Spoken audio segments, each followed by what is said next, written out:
Welcome to the Cauldron Counsel. We are going to do a little bit of a special episode with Lughnasadh coming up.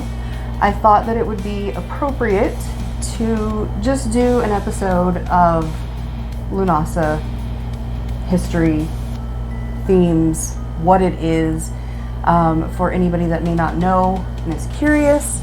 So yeah, no questions from the Cauldron today.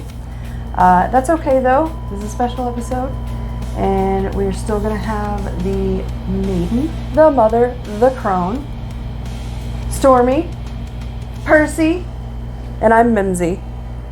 I actually should have let y'all introduce yourselves. I'm sorry. It's fine. You said it with sass. It's fine. With sass.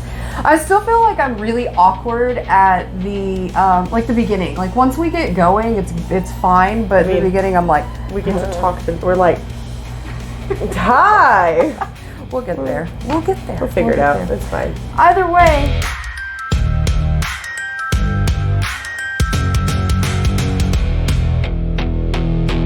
Special Lughnasadh episode.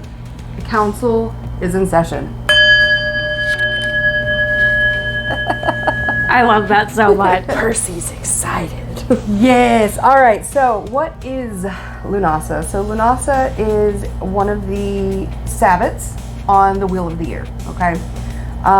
It is the cross-quarter holiday that is between the summer solstice and the fall equinox, the autumnal equinox. The date that is sort of mainstream for it is August 1st. Mm-hmm. And astrologically, it is when the sun is in the midpoint between the solstice and the equinox, which actually this year it changes, okay?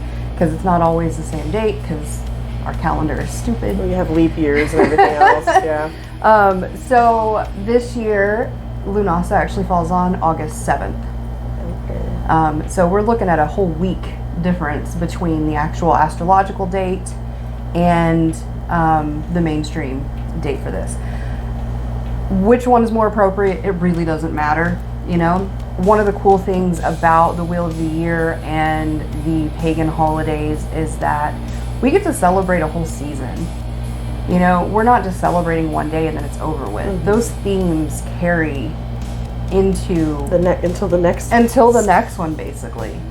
You're literally honoring the turning of the wheel. That's why it's called the Wheel of the Year.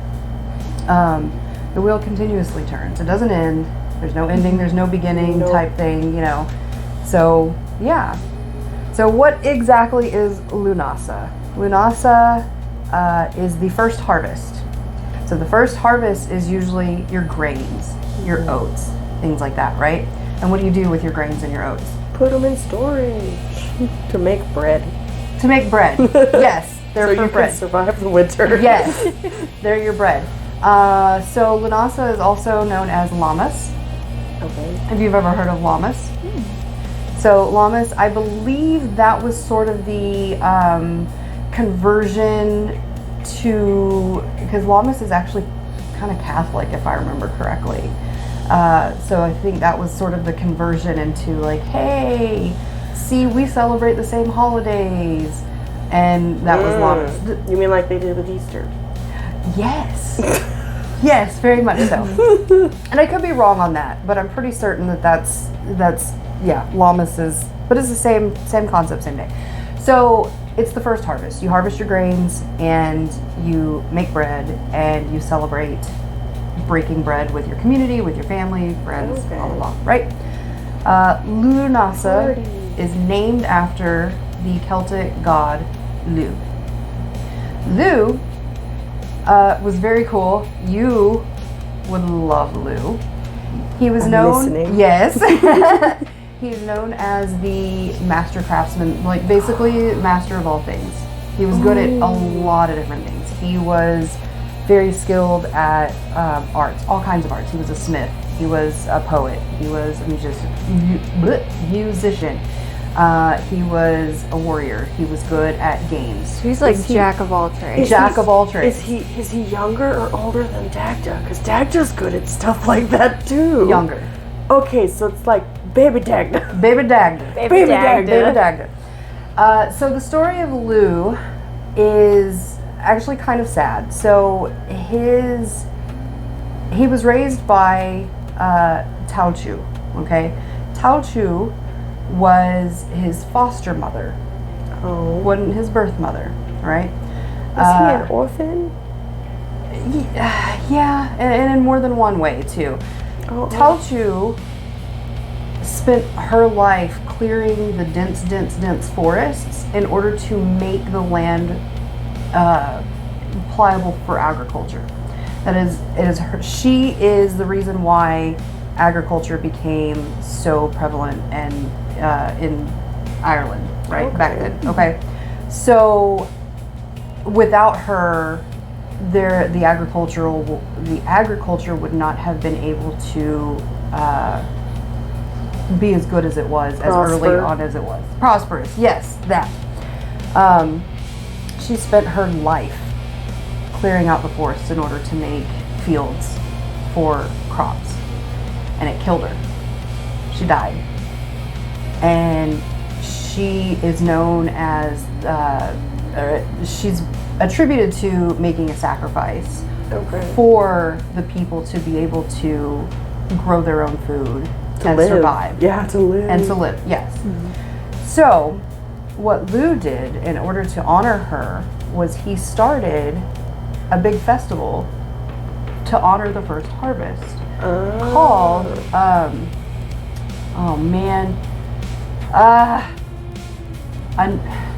not Tauchuan.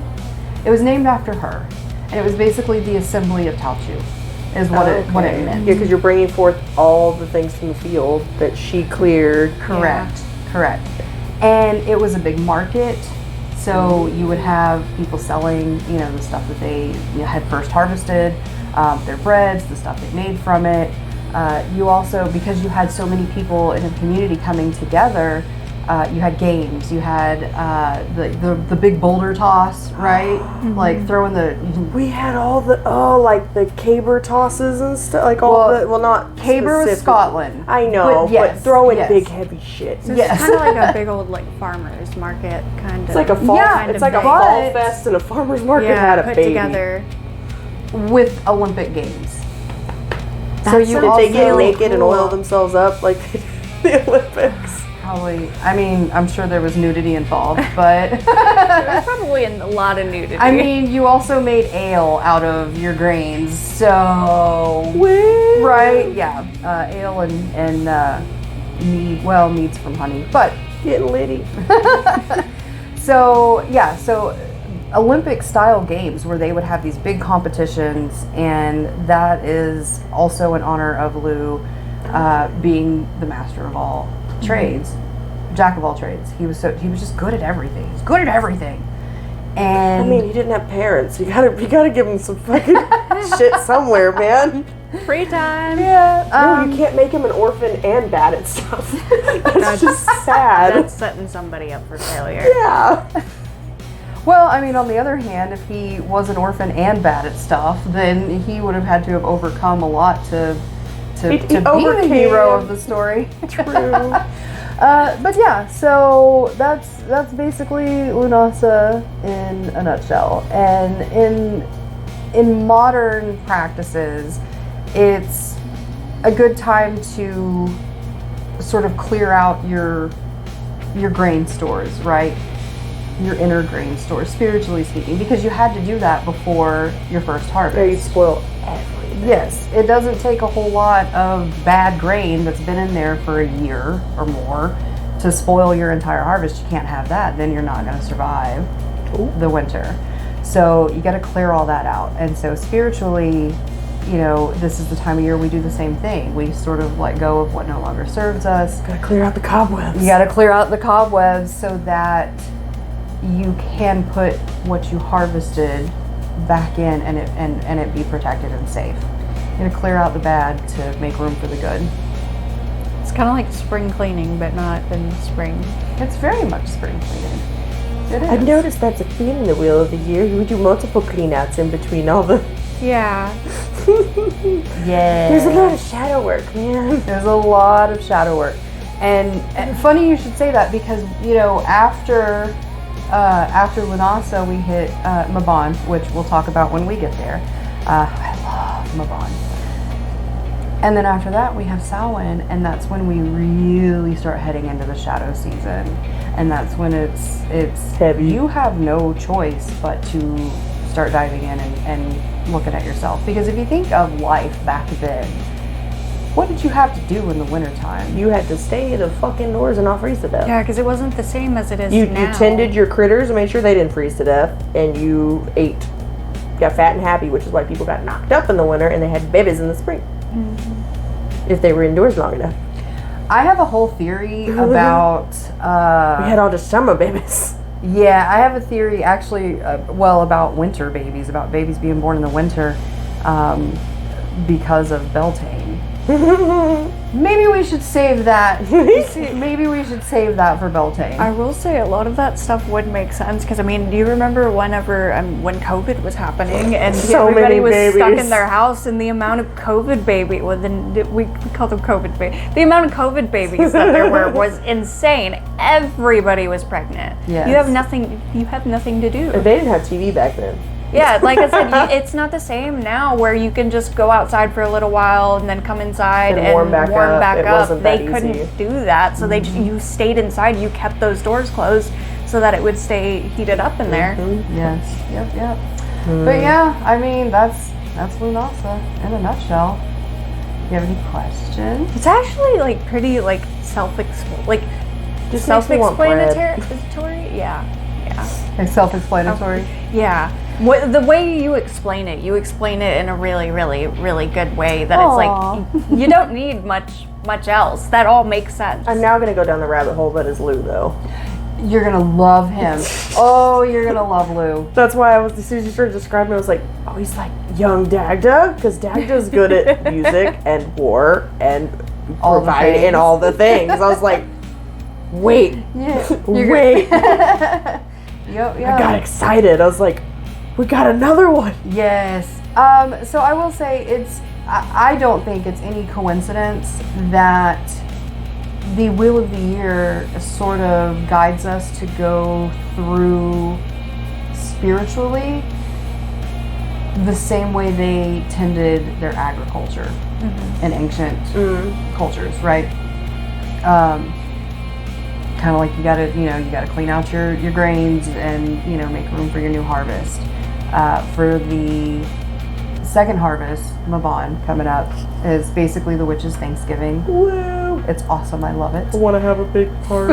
All the good food. I want to have all the food. That is your most plentiful harvest. So if you think about it agriculturally, that's when you have the most. That's when you have your apples and your orchard. Yeah, everything is fruits and- peaked because you'll have one more, and it's like the bare bones. You're getting basically the last of everything. Well, yeah, and then Samhain is actually the last and third harvest, and so Samhain is the harvest for your gourds, your pumpkins, your squashes, things that beans. store well. Mm-hmm. Yes, absolutely. You had you mentioned how they like how the things coincide like with the agriculture and stuff. Well, I mean, it makes a little bit more sense because if you think about it, it seems like they probably would have been a little bit happier in that time, even without all of the things that we have, because they were taking care of their things. They got that sense of fulfillment and whatnot. So I mean, like that it makes sense on where the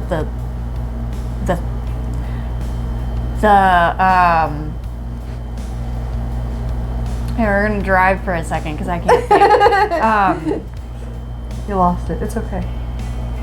You said the correlation of like how we take care of each other or take care of ourselves. Yes. The train still ain't there. It's trying. It's getting back on track, but it almost still there. ain't there yet. But you get what I'm saying now. Yes, I do. I find it interesting because this is the first like full Wheel of the Year that I've been a participant in, an aware participant in, rather, because it happens regardless. That the Wheel of the Year is actually relatively patient in the regards of shadow work until you get to the... It's like, hey, check in. Hey, check in. Hey, you need to do that, because once we get to the fucking winter, it's going to be... We're going to throw you off the deep end into this. I mean, everybody gets it's the winter depression or Oh, I seasonal don't depression. People get get seasonal seasonal depression. I'm depressed during this. And I mean, I can't go outside and it's hot. I can't have fire because it's hot. I don't Yeah, want to I do anything don't- because it's hot. I feel better in the wintertime. Everything's I just- sweaty. but like a majority of people, a Yeah, lot no. of neurotypical people, Like the they dreary- have they have seasonal depression and stuff like that. Like it comes around in the winter time. Well, especially if you're a very active person. Like my mother gets very, very like cabin fever because she's like, I can't go outside. It's Oh, cold no. as shit. And I'm like, go outside. She's like, she's poor circulation. She gets cold. So she's like, no. I'm like, Fair enough. go outside. You know, the older I get, the more I can feel winter taking more of a toll on my body. You know, my It joints is- it's and harsh. stuff. And so, there are times, especially when we start having the roller coaster of going into winter, where it's like it's cold, it's warm, it's freezing, it's back to 85 degrees. Like that roller Whiplash. coaster hurts. Like it physically hurts, right? Once you get I stable, Once it understand. gets cold and stays cold for a while, I'm good. Yeah. I'm good, but I love winter. That's love what winter. I like. That's one thing I don't like about the state we live in is because it is such. We have hot and we have cold and then we have these roller coaster this in speed between. bump of a parking lot in between those two. Yes.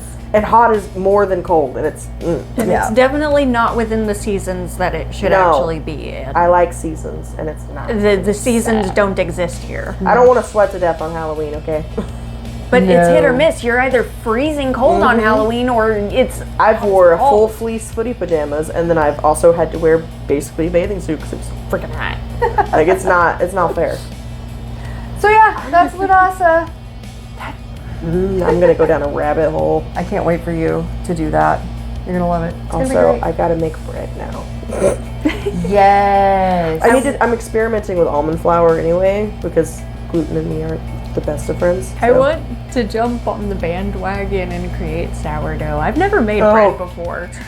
I just want to make bread. It doesn't even have to be sourdough. It just has to be bread. I wish want to you learn. all the luck because I don't even have the attention span to babysit sourdough. Oh, you have to babysit it? Yeah, you have to feed it. You have to remember to feed your sourdough starter. I don't and even remember to feed babysit. myself half the time. Maybe not. That might not be a good idea. Just make yeast bread.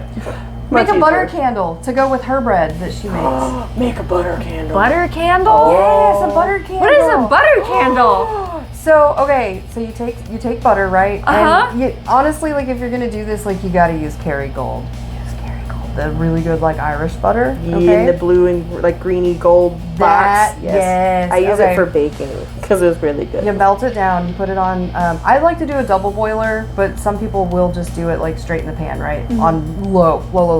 All you're trying to do is melt the butter. Yeah. You're not trying to scorch it or burn it. Yeah. You're not browning it. And then you can put in herbs like rosemary, thyme, Garlic. basil, whatever herbs you want to put in there.